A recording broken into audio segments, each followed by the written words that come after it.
তো এই যে দেখেন আমার মাছটা রান্না করা শেষ, কেমন হলো। এরকম করে রান্না করছি, তো আপনারা বাসায় এভাবে রান্না করে দেখবেন। তো বন্ধুরা দেখেন বাজার থেকে কি মাছ আনছে আজকে। এই যে এটা হলো কোরাল, তো এটা 1-1.5 কেজি হইবে। তো এই একটা মাছ আনছে,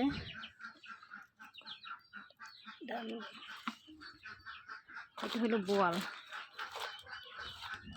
এই যে দেখেন। আর এটা হলো পাঙ্গাস।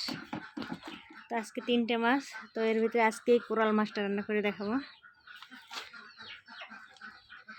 আর বোয়াল মাছ তো এর আগে রান্না করে দেখাইছিলাম মনে হয়, তো আবার রান্না করে দেখাবো। আজকে কোরাল মাছটাই রান্না করব। মাছটাকে ভালো করে কুটতে ধুয়ে পরিষ্কার করে নিই, তারপর কিভাবে রান্না করবো সেটা আপনাদের সাথে শেয়ার করব। তো দেখেন এই যে মাছটা আমি এই যে কাটতে ধুয়ে পরিষ্কার করে নিছি, এখন ভাজতে হবে। আর ভাজার জন্য আমি মরিচের গুঁড়া, লবণ আর হলুদের গুঁড়া দিয়ে দিলাম।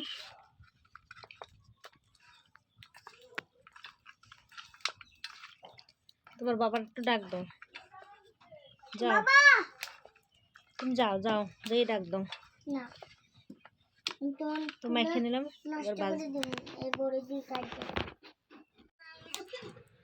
তো এই যে দেখেন কড়াইতে তেল দিয়ে দিছি,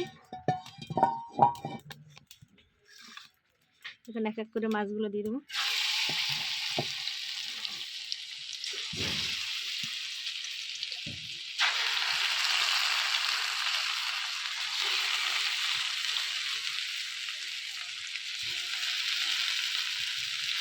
আপনারা তো জানেনই আমি কীভাবে মাছ রান্না করি।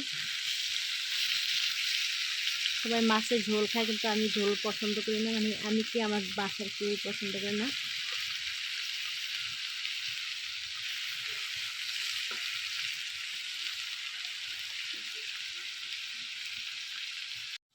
এই যে দেখেন আমার মশলাটা একদম ভুনা শেষ।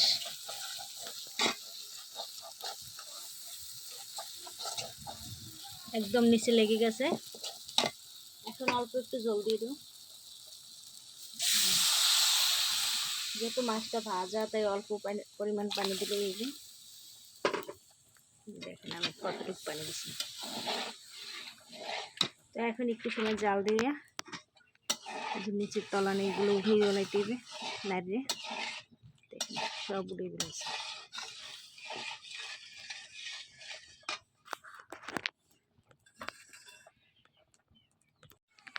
এখন মাছগুলো সব দিয়ে দেবো।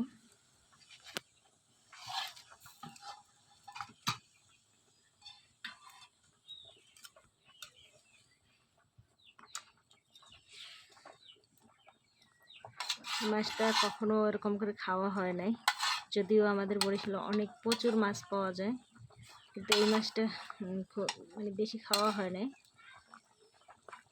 এর আগে আনে নাই। তো আজকে আনা হয়েছে আর আজকেই রান্না করতেছি, তো ভাবলাম আপনাদেরকে একটু দেখাই। দেখেন আমি এই যে কড়াইটাই ঢাকনা হিসেবে দিয়ে দিয়েছিলাম, এদিকে আমার মাছটা প্রায় হয়ে গেছে। এখন উপর থেকে ধনে পাতা দিয়ে দিয়েছি।